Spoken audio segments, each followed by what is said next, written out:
Welcome back. I'm Gary Parr. And I'm Christine Williams. You're listening to Fiber Talk, that twice weekly podcast for people who make fine art with needle and thread and or stab ground cloth repeatedly with a needle to vent frustration.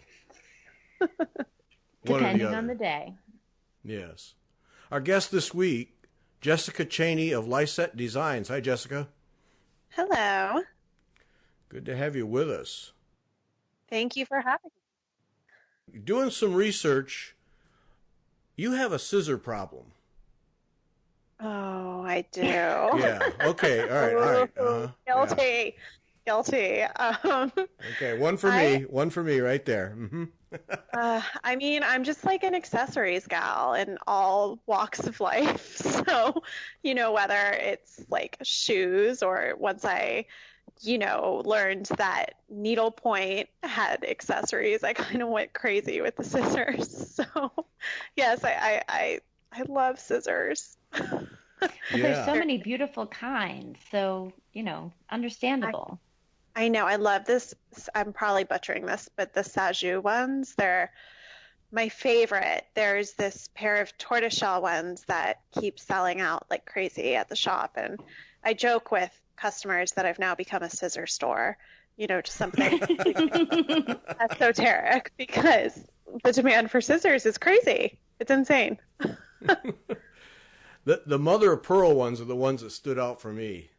Those are gorgeous. Oh, those are gorgeous. They're all so beautiful, and I just don't want to be, the lady who has like 20 pairs of scissors. I think it's so there's the aesthetic thing that you're talking about, but there's nothing like when you find that one pair of scissors that just works really, really well and fits your hand. It's like the perfect tool, right? That's the best feeling in the world. I think anything that adds to, I hate to say it, but like your practice of needlepoint, anything that makes stitching more enjoyable, why not indulge yourself? Mm-hmm. So, right. For me, that's scissors and plenty of other things, project bags, canvases, fibers.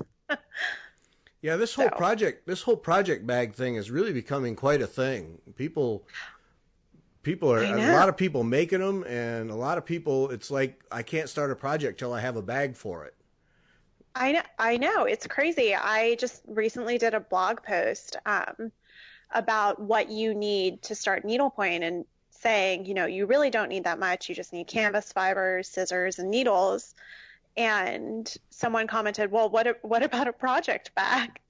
And looking back, I'm like, I guess that's necessary, a cute project bag. But no, it's so funny. People get very into their project bags too. I think there's just a whole section of accessories for needlepoint that has yet to be fully developed. Yeah. I'm sitting here, I'm laughing because I'm sitting in this little office room that I have, and right now my project bags, I do have a bag for like traveling, for taking a project somewhere, but my project bags are, when you buy, this is terrible, but this for me makes the most sense. When you buy a set of sheets in the store, and they come in these zipper bags, right? They're waterproof. Why not? They're waterproof. They have a zipper on them. They're clear, so you can see exactly what's in them. They fit, depending on what size sheets they are, they fit like an 8.5 by 11 size chart.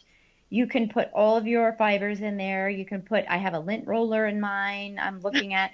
And you can put them, like I have several projects going at once, and in a cabinet, I can just stand them all up, and I can see right through the bag which project is in which.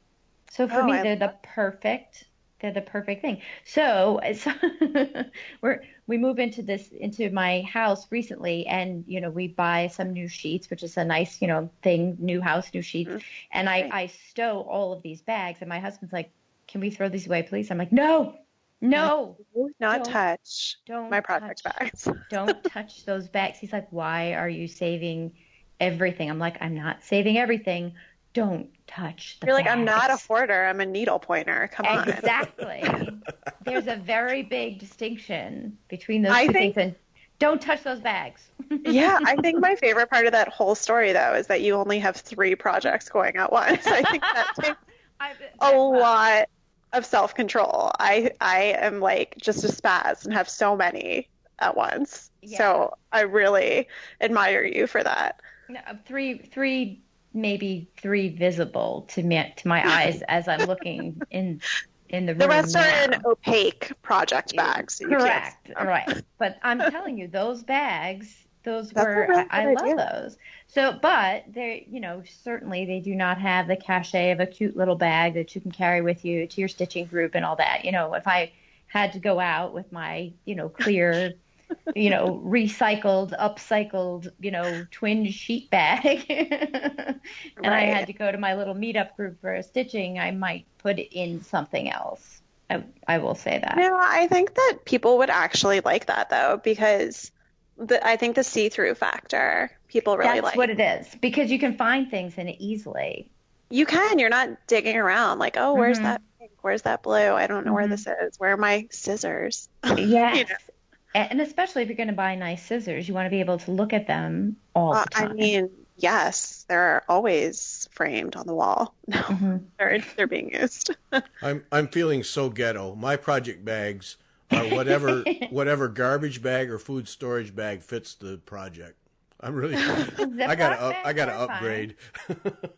Just tell Marga when she buys sheets to save the bag. That's what it is.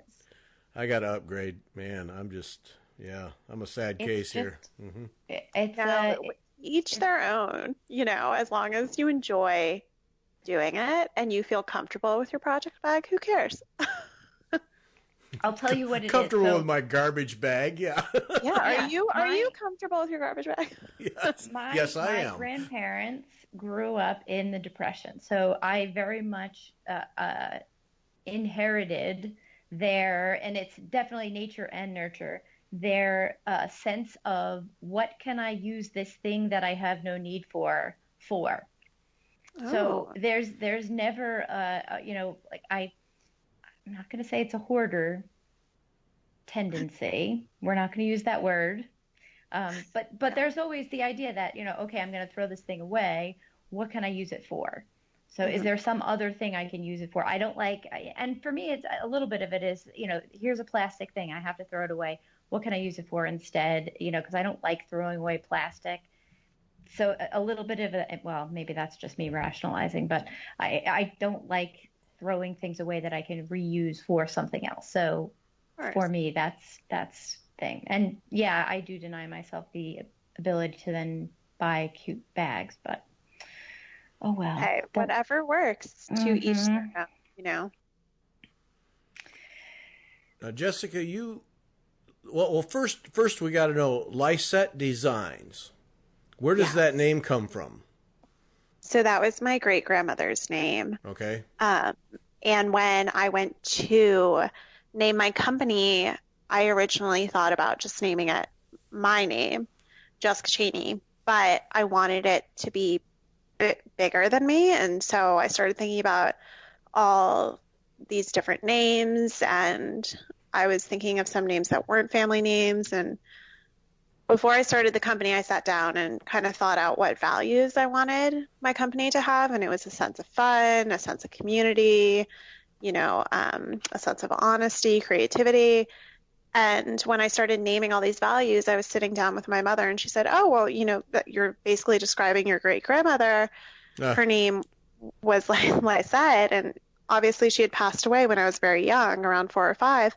And so I just love that name, and I thought that was so interesting that those values were something that, maybe subconsciously were passed down through the family, through this woman. And so I named the company after her. That's neat. And plus, it's a beautiful name and not one you hear really at all. No. And people mispronounce. I hear are you Lachey? Lysette? And I'm like, no, it's Lysette. But it's definitely fun. I love it. I love that it's a family name. Yeah, that's neat. Did she stitch? She did. I think most women in my family needle pointed. My mom and my aunt are definitely the biggest needle pointers. My grandma did needlepoint a lot, but my mom is just an absolute, nut about it. Always, always needlepointing. And then my aunt actually went to the Royal School of Needlepoint in London and still lives in London. So I come from very passionate needlepointers. Okay, now see, Christine's going to say, all right, we got to hit her on the show, see, because she went there. So I have, so your bag envy, I have Royal School envy. Anytime that comes up, I immediately just, that's my bucket list is Royal School. I mean, mine too. My aunt just kind of found herself wanting to do it, and she just went to England, moved over there, and just did it, which I think is so cool. And eventually, through that, she met her husband and ended up there, and now she does all this work with the churches there and volunteers, and does needlework, restoration, and all this very, very cool stuff. She's an extremely talented woman. Oh, now for sure we got to have her. Yeah. Yeah, she's very, very cool. She's very cool. She actually worked at Needlepoint in Back Bay with Tracy Robinson, who owns Planet Earth Fiber, and does pepper pot fiber and all that. Ooh. And those when are I casually, some fine threads there. Oh. I know they're very nice. And so when I casually mentioned to my aunt that I wanted to start a needlepoint company and do a wholesale line of canvases, she immediately connected me with Tracy. And Tracy was kind of my mentor and got me started in all of this. And she was the one who taught me basically everything about the back end of the needlepoint industry. I had already known about how retail worked because I worked at the point of it all during and after college. But Tracy was definitely the mentor for me in terms of getting in the stores and doing the wholesale end. Okay, when we're done, got to have her name, got to have her contact information. Yes. Got to talk to your aunt. We got to talk to Tracy. Yeah. Okay. 2 more guests. Yes, they're 2 fabulous women, and not only because they're immensely talented and creative, but also because they believe in, empowering other entrepreneurs and bringing them into the industry so that the industry grows, which is what we need right now. Yes, we do. Yes. Mm-hmm. Well, and you're doing your approach really is aimed at and attracts young people too. I mean, that's an orientation for you, right? Yes. I mean, I studied marketing and fine arts in college with an emphasis on watercolor painting, which is so funny. I never thought that I would be able to combine the two. I never thought, I'm going to do needlepoint or end up where I am. But so when I started working at the point of it all, I started looking at okay, well, where is this on social media? Because I was in my early 20s at the time, and there was barely anything, out there. I think maybe the first was Stitch Style with Virginia and with Jenny, and that was really great and groundbreaking, but there wasn't any needlepoint shops or companies that were marketing themselves through social media to appeal to a younger audience. So I just saw this need for it and kind of grabbed the reins and went with it. And talk about this, the point of it all. Was that your summer job? No. Okay. So the point of it all, I went to George Washington University in DC. And the point of it all was my mom, nutty needlepointer, loves to needlepoint, always joked, except I don't really know if it was a joke, that she didn't want me to apply anywhere for college that didn't have a needlepoint shop near it. She was that. That's self-centered. That's not a joke. That's self-centered right there. No influence there at all. No, exactly. She was like, no, this is about me. And so I was like, okay, whatever.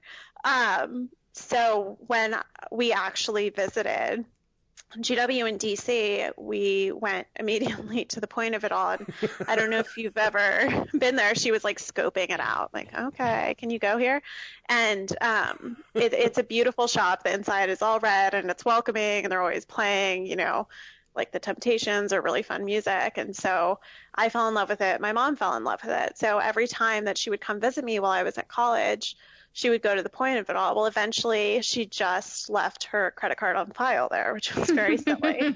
So I had quite a few needlepoint projects finished there on her credit card, which was so bratty of me. But she got the bill and was like, this is not going to work. You need to go there and you need to work there and like pay for your needlepoint yourself. So she was trying to wean me off of my needlepoint habit and teach me to pay for it. Yeah, and off of her card. Exactly. But I'm like, you taught me this. But so I started working there like once a month on a Saturday, and then it turned into like once every week, on Saturday. And then eventually Susan was having her second baby, and she asked me to manage the shop at, I think I was 23, which is an amazing opportunity. Mm-hmm. Yeah. And I had been, a needle pointer, but I didn't know necessarily all the different fiber lines and the colors and the designers and managing a shop. Just getting to know all that. I mean, it really just put me in the industry. And from there, when I became a designer, I knew what was lacking because I had worked in a shop and I knew what canvases we needed within the industry. That's a gigantic leap, though, from, being a needle pointer to understanding a business. They're not the same thing. That's always the conceit, is that, well, I know needlepoint and I've done, all these canvases and I've stitched all these things, so I'll be able to run a business. A business is a totally different thing, and it almost doesn't matter what the business is. There's an entirely different skill set to running a shop. So, that's a tremendous credit to doing just that. Oh, it's crazy. Yeah. And I mean, seriously, Susan gave me like the opportunity of a lifetime just to dive in, head first and just kind of figure it out. Mm-hmm. I mean, geez, my first Christmas season finishing, woo, that was a learning experience for sure. But I mean, it was really the best. I mean, you learn things like how often do you have to order fiber, or which fibers dye lots change the most, which artists get the canvas in on time, how long does finishing take? You just learn all these things that I think if you don't work at a shop, you wouldn't know. Like, I think if you're on the internet and you're just browsing, sure, different artists, but if you're in a shop, people will say, okay, I'm looking for this kind of flower, this breed of dog, and you have to be able to say, oh, well, here's the Barbara Russell catalog, or here's the Gene Smith catalog, and be able to show them exactly what they're looking for. Because if you can't do that, you've lost a customer. Mm-hmm. Yeah, especially this day when they have so many ways to find designers. Yeah, if you flinch at all, well, that's all right, I can find it somewhere else. And Exactly. But I think we can find designers online, but I think that if you're looking, sometimes you don't know where to look. I still think finding the best canvases is going to your local needlepoint shop, because when you shop there, they get to know you and your personality and your tastes. And I had customers that they would come in and I would say, I know you didn't ask me to, but I ordered this belt for you, and they would be so touched and they'd be like, oh my gosh, I love it. Of course I'm going to take it. Because you just know, what they like. Yeah. Mm-hmm. Well, I experienced that in Nashville. I was in one of the rooms and a couple of shop owners came in. They were partners, and it was samplers, but they were going, well, so-and-so will like this. So we'll take one of these and two of these because these two people will like it. It was that same kind of thing. And I just kind of stood there just in awe of them, because they had a mental list. They weren't looking at a piece of paper, a mental list of customers, and they knew that if they took these home, those customers would take those charts. And that really was a real good illustration of the power of on both sides, the retail owner and the customer of what a local shop can be. I mean, I think shopping online is great, and I think for millennials it helps because our hours aren't necessarily shop hours. So if I get off of work at 6 and then I go to a needlepoint store, they're going to be closed. They're not going to be open Right. at 6:30. So I think we do need to have those online just websites, obviously, for needlepoints, so, or for, the needle arts, so that they can get those supplies. But then we also need to supply them with weekend hours and classes at shops, and just get them into the shops more, because their working hours don't line up with the local needlepoint shop hours. That's, I think, the hardest thing right now. I completely agree. That's one of the things that I struggle with here in New York. And, we always laugh. I think New York would be just this mecca of, just having everything available to you, which is typically the case. And I cannot find a needle workshop that is open, except for, an hour on Tuesdays when during the full moon. And, even the stitch groups, they're so far away, or they meet during the day, and and these are just like, sort of informal stitch groups. And then the more formal, like things like EGA or A&G, any of the formal chapter type groups, which I was really excited about. A lot of them meet like at 10 o'clock in the morning on a Wednesday. I know, it's crazy to me.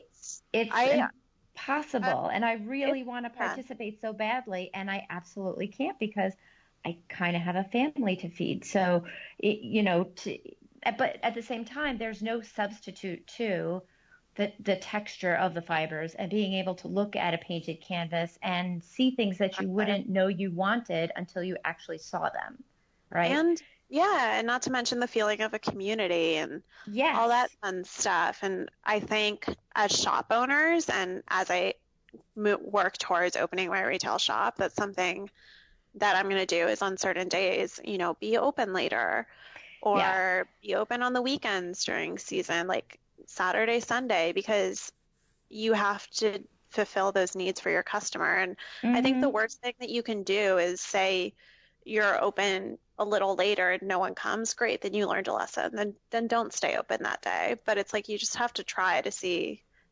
if anyone's going to come. Right. Like, even how nice would it be even just to have one night, a week, or one night every 2 weeks that is an open one, that's, that you welcome a group in, almost like we have sip and paint things, to do like a sip and stitch event at your shop, right? And that's what we're going to do. Yeah, you just so get funny. people in. And, everybody has a nice beverage and gets to know each other, but you get people in your shop. But it's also, during hours where people are available.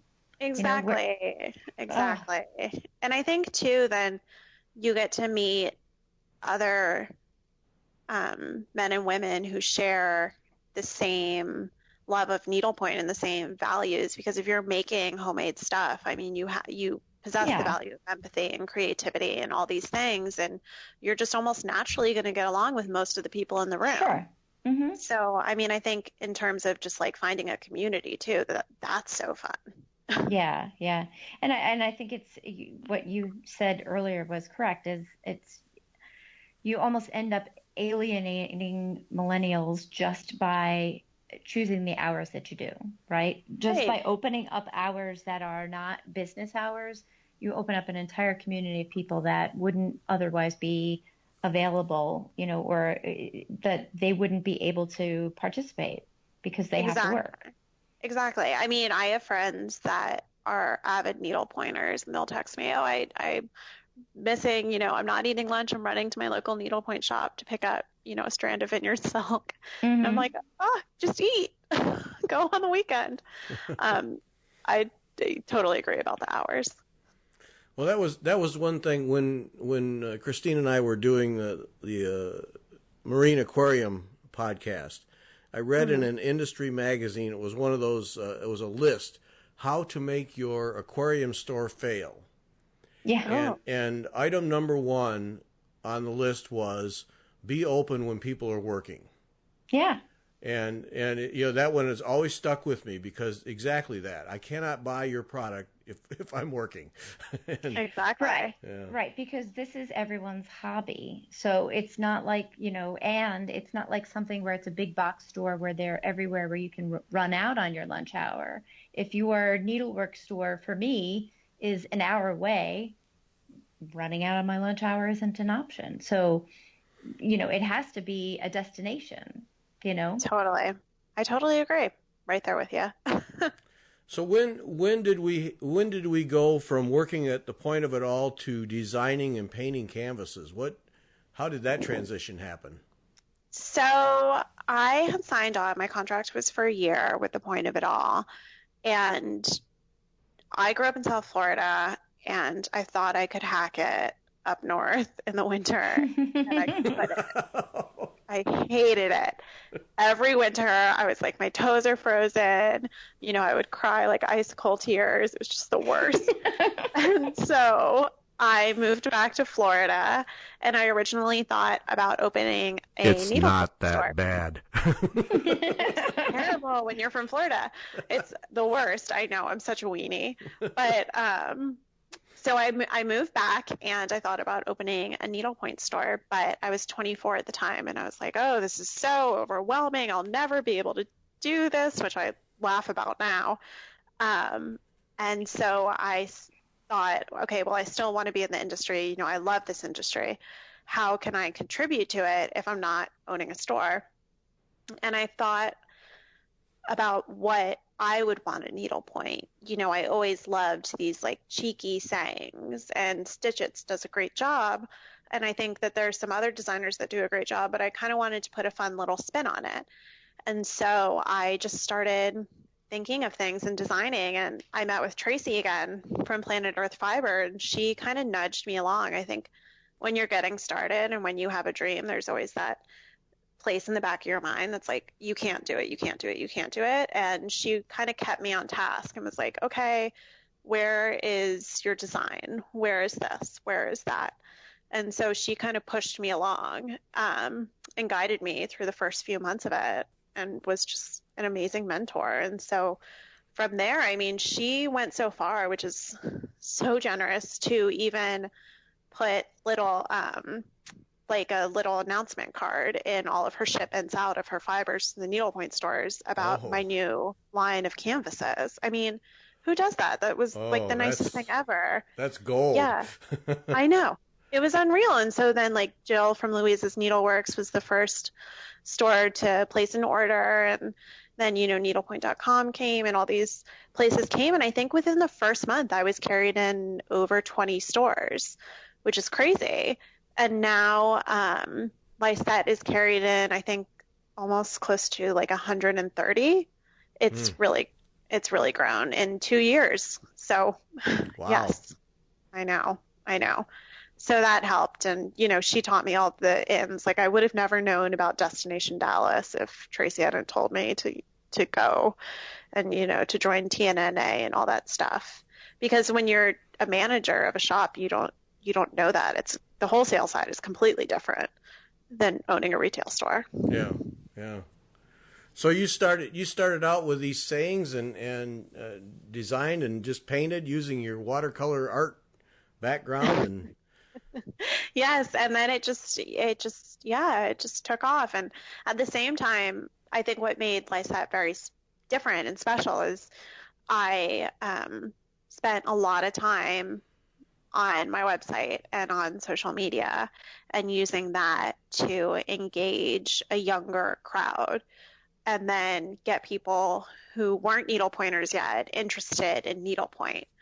And I think it was a month after I originally started, this other blog who's not at all a needlepoint blog or a needle arts blog, the Glam Pad, picked up my some of my images, and she contacted me, and I actually drove down to see her and taught her how to needlepoint. She's like this huge interior design blog, and then she wrote about needlepoint on her blog, and it just spread like wildfire. And all these people started being like, I love needlepoint, I haven't done it in ages. And fast forward 2 years, and Lysette was on the back cover of House Beautiful. I mean, it just completely just grows and grows and grows. But I think without social media and without a really good website, I would have never gotten to that point of having interior design blogs notice it and then having people want to start needlepointing. Because I think that's the biggest thing right now is getting people interested in needlepoint that haven't done it before. Yeah, it carries a stigma with it that really isn't fair. And it's not fair at all. It's like it's not accurate. It's not. I mean, my cat's sitting at my feet right now, so I think some of it might be accurate. I do have a cat. I do needlepoint, but I mean, no, it's not. It's not. And it's kind of funny, and that's why I started using social media. I was like, listen, needlepoint is not pictures of cats in baskets. It's very fun. It's very fresh, and we don't just use wool now. You can use glitter and fuzzy stuff, and all this fun, scrumptious fibers are out there. And I think just educating the masses on that has kind of removed the stigma. Yeah. Yeah, it seems to be coming into its own, and I can't help but think, and I think we've talked about this in past shows, that the cell phone generation is starting to look up and look around and wonder what else can I do with my time other than they're like, my thumbs are getting tired. No, it's I think you're completely right, Gary. I think that we're entering this age where we've had cell phones now for like smartphones for 10 years, I think, around 10 years. And I think people are starting, you're right, to look up and say, okay, what else is there? And I think there's also a huge emphasis these days on self-care and mental health. And all the fiber arts are so meditative and so good for you in that regard that it really keeps you centered and calm. And I think that's something else that people are pushing now, and that's getting more people interested in needlepoint. Yeah. I think that's an excellent point. Well, you experienced that, Christine. I mean, you've experienced that firsthand, that it really has helped you. Absolutely. Yeah. I mean, I had lots of things happen, and needlepoint is always the way back, usually, And I think the other point that you raised, which I think is I never really thought about it this way. Cell phones are no longer novel, right? So they're a useful tool, and for us, they're just a tool. But for kids especially, and my son is 15, and I'm sort of looking at it through his eyes in a way.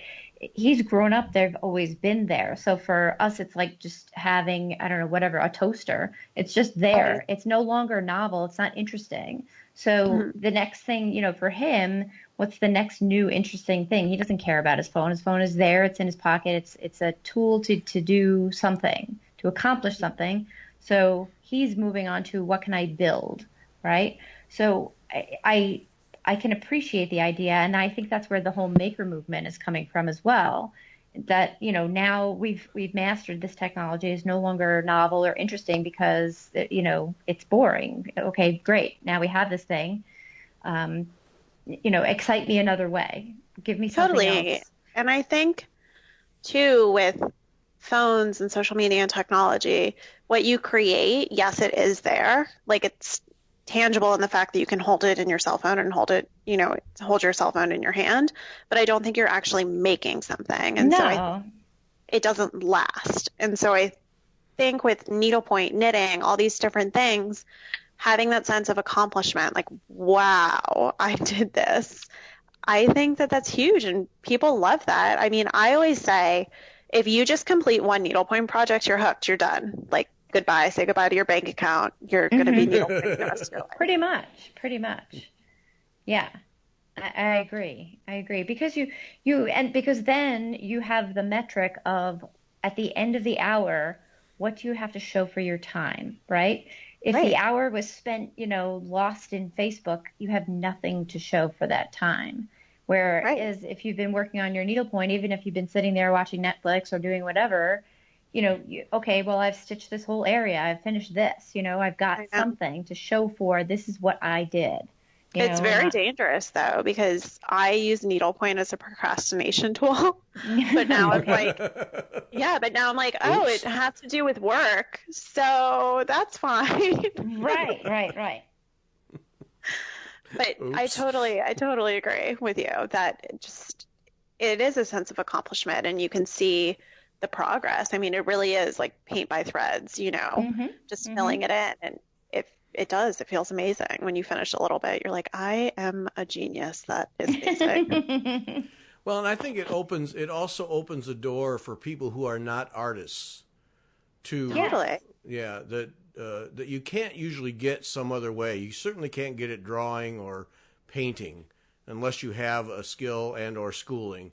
But you can pick up and create something as beautiful to look at with needle and thread and not have a lick of art sense at all. And that's totally. I would even just modify that and say that they're not artists yet.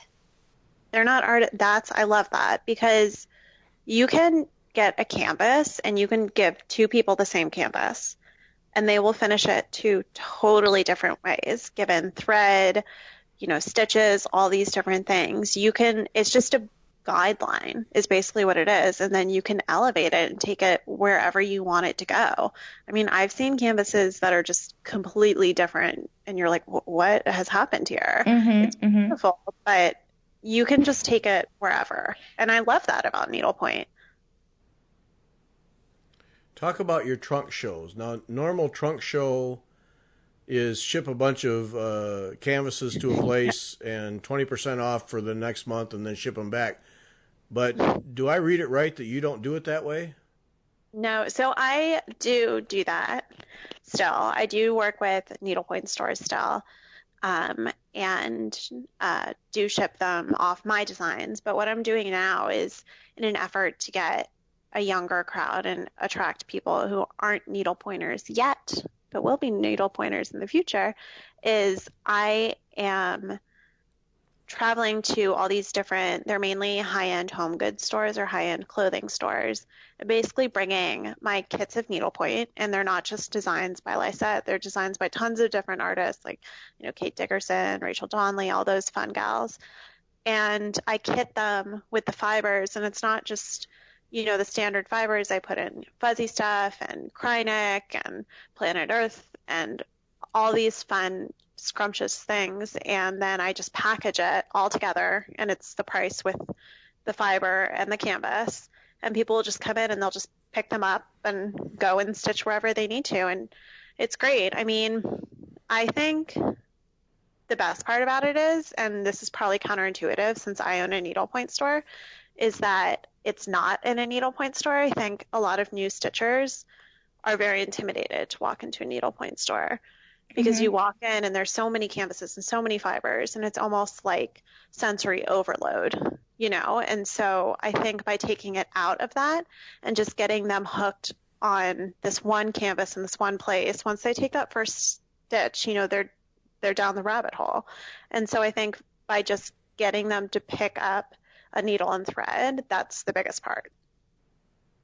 I think that's an excellent point, because if I remember the first time I walked into a needlepoint shop as a new adult needlepointer, not having done it since I was a little kid, I felt exactly that. And I can be very, very shy. And I walked in and I did this probably to the first 4 shops, right? I walked in and looked around and was overwhelmed by all the things. And I was thrilled at all these things, and then walked around and didn't talk to anybody and didn't touch anything, and then walked out again because I was afraid to ask the wrong question. And I was afraid to say the wrong thing, because when you're surrounded by all of the things, you're immediately for me, I was immediately feeling like, okay, no matter what I say, it's going to be the wrong thing. I'm going to ask a question that's going to be like, the stupidest thing ever. And so I'm better off just going, to go get a dimensions kit at Michael's and start there. And that's kind of what I felt like I needed to do. And I was lucky enough to have, mentors and guidance, people that, said, no, this is what you do. And then I was able to, because sort of get over that little bit of social anxiety, and then now I can walk into a shop and I probably still won't talk to people because I'm very shy, but I agree. I think it's overwhelming because you just don't know what to do because nothing's well, some things are kitted, right? And I think having small kits I think helps too because it's something that people can it's a small point of entry, right? Yeah, if you have a small kit, it's not a big investment. It's something that you can say, I can do that. I know I can do that, as opposed to, a big, beautiful painted canvas that's, an expensive piece that's for a more advanced person that's willing to invest that amount of money and time because they know that they're going to finish it because they already know they like it, right? Right. Mm-hmm. I totally agree. And I mean, just doing, how many trunk shows have I done now? 3. And I think I have like 6 or 7 more coming up. Just doing the 3 that I did in June, just watching. Granted, some, experienced needle pointers did come in, but because it was just, in this beautiful home goods shop, they were helping the needle pointers or the soon to be needle pointers, the novice needle pointers. They were helping them and saying, no, this would be a good project for you, or this or that, and it was just really, I love seeing that. I love seeing the needle pointers helping each other. And I think that happened because you were out of the needlepoint shop and you were just on the same playing field in terms of like, there were just these kits in front of you and that was your only option. Mm-hmm. Right. And you're catching people that wouldn't, because why would you go into a needlepoint shop if you're not a needle pointer? You wouldn't. You just keep walking. Right? Exactly. So we had people in New York just come in like off the streets. It was on the Upper East Side and they were just, walking their dog and they would just stop in and say, oh my gosh, I haven't needle pointed in years. And then they would go home with a kit. And what's better than that? And then that they're going to finish that. And then they'll go to Annie's or somewhere in New York and then they'll keep going. That's that whole remove it from the shop that sells it to get people interested. That's intriguing. Yeah. It is intriguing. I don't think it's very well received by some shops. I mean, I think if someone did it in Palm Beach, I would be a little irked at first, but I'm not going there all the time. I'm just going there to get people into needlepoint. And I think once they're into needlepoint, then they'll start going to their local needlepoint shops because they'll feel like they can do this and they're accomplished. It's just honestly the hardest part about this industry is making people feel comfortable enough to enter it. It's very intimidating. Right. You're building an audience. So if taking them out of the shop gets you 5 more needle pointers that are going to do additional pieces, you've accomplished something for them. So exactly. For the industry. And what we need right now is to get younger people involved. Yeah, if I was a local store, I don't think I'd be irked. I think I'd be saying, Jessica, how can I help you do this? Right. Thank you, Gary. Right. Well, so what places, right? Where do people gather, and where can I put kits that people wouldn't expect to see them, or that would I think a home goods store is an excellent idea. Where would people be otherwise gathering that they would be interested in doing something like that? Well, right. And then it was great because people were like, oh, this kit would look so nice next to this pillow that isn't needlepoint. Right. It was in this environment where you put needlepoint in your home. So having it at home goods stores, it just naturally goes together. Right. I wouldn't do it at like an auto dealership. Right. Right. And what I love about that is that now they're purchasing things and they're investing their time into their home. So now you've got there's sort of a whole psychological element of it. So now it's not only the craft, but now they're investing their time into their home. So now that when they finish this piece, they've created something for their home. They automatically have an attachment for the piece because they've made it for a particular place in their home. So now it has additional meaning and additional value. So the next piece will be that much easier to start. Exactly. I mean, I always tell people that what you're creating with needlepoint is actually heirlooms. And to approach it that way and teach people that it goes on past you. Like I have my mother's first needlepoint that she did in 7th grade or something. I mean, it is butt ugly. But I still have it. I love it. Those are the best ones. Exactly, because it was her first project. So I'm like, I'm going to keep this forever because it's so sentimental. And I think once you approach it like that, then people get really excited. I mean, that's why people do so many baby projects and things like that, because you're making heirlooms for the ones that you love. Yeah, yeah. So translate all this into the store that you're opening. How are you doing? You must be doing things different from your standard local needlework store to take advantage of these things. Yes, I mean, it to a certain degree.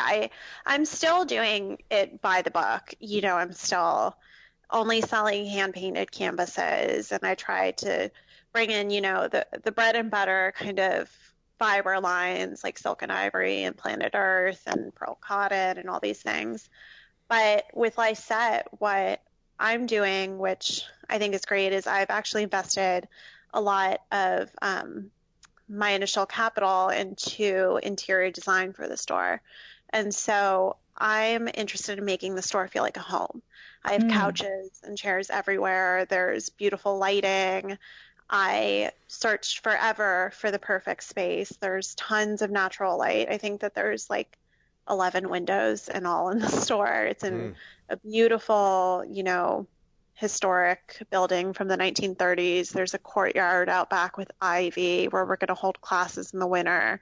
I just want people to come in and feel like it's their home, and I want them to sit and stitch and be part of something and have that be their escape. That's what needlepoint is for all of us, is it's an escape, and I think we need our retail stores to mirror that.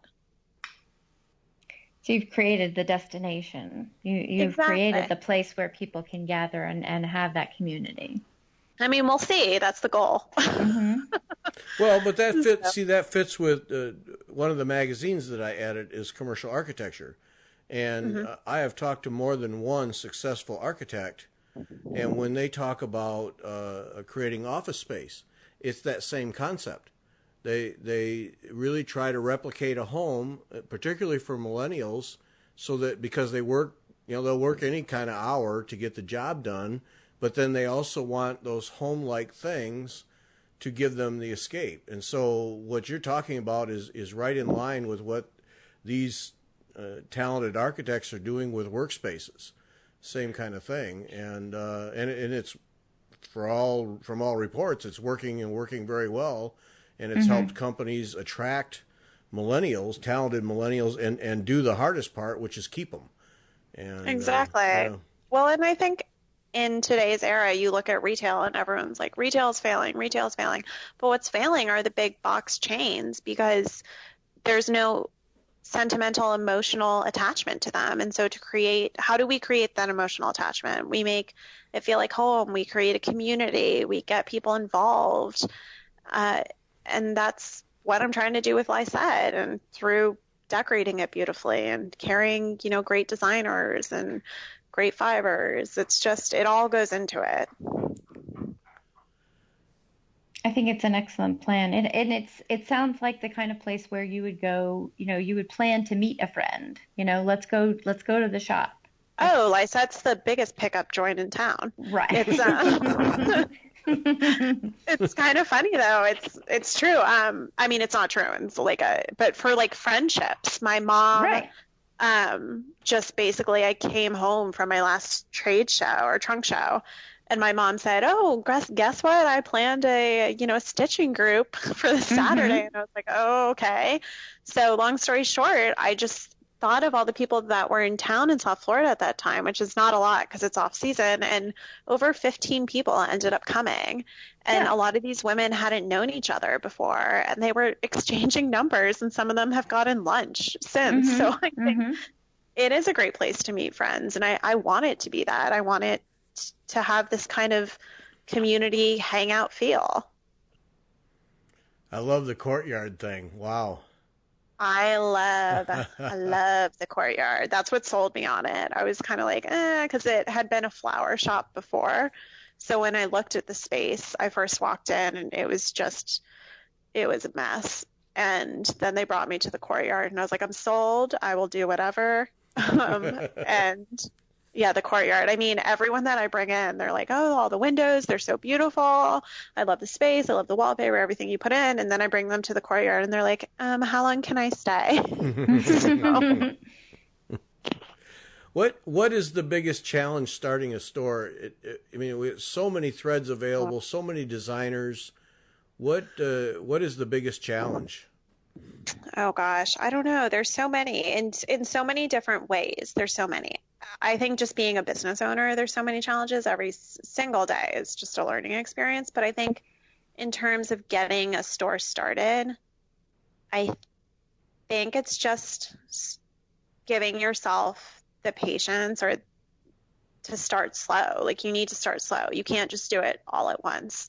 You know, I thought that I needed to order everything all at once, and people don't expect that. They expect you to build it. If you don't have something, it's probably because you haven't learned about it yet. Like I hadn't known about this really great designer, Jenny Henry, that I met when I was in Baltimore. I didn't really know about her designs, and now I know about them, and now I'm going to carry them at my store. I think that once you just start to treat it as a learning experience, then it becomes way easier. But opening a store is definitely difficult. Oh, I'm sure it is. No doubt about it. Yeah. But it was made easier because I had managed the point of it all. So I knew about a lot of these things. Yeah, but you're in a very seasonal part of the world too, so that adds that extra dimension.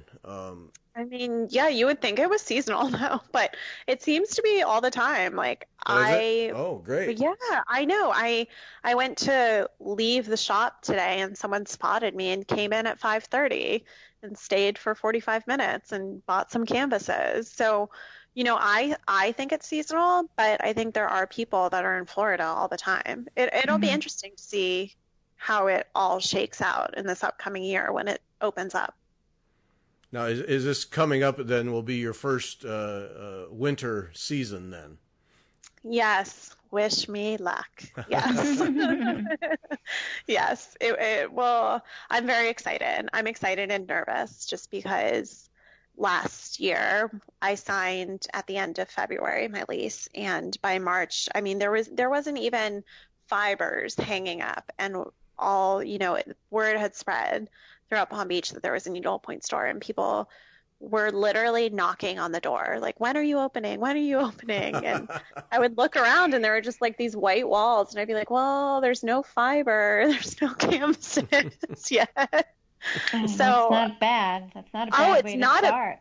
No, it's not a bad way to start, but I was like, oh, can you just give me some time? Yeah.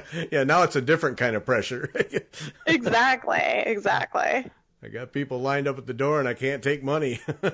I know. My mom was like, there are worse problems. Get your head on straight. I was like, okay. Oh, we have to talk to your mom. She sounds like she's a blast. She's a hoot. She is a hoot. Mama Lysette is what we call her. Mama Lysette, okay. Yeah, and it's gone to her head a little bit, which I think is so funny. Uh-oh. Like, because the company name is Lysette, and oftentimes people think that my name's Lysette, but my name's Jessica. And so I refer to my mom as Mama Lysette because I just want to kind of protect her privacy and not have her name out there. And so now when she introduces herself to people, just like regular people, not even like at the needlepoint store, she'll be like, hi, I'm Mama Lysette. And they'll be like, what? Who's this? You know, I'm like, Mom, not everyone's a needlepointer.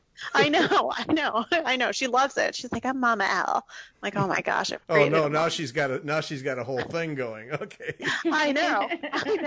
If she starts a clothing line, you're in trouble. Oh my gosh, I know I'm in trouble.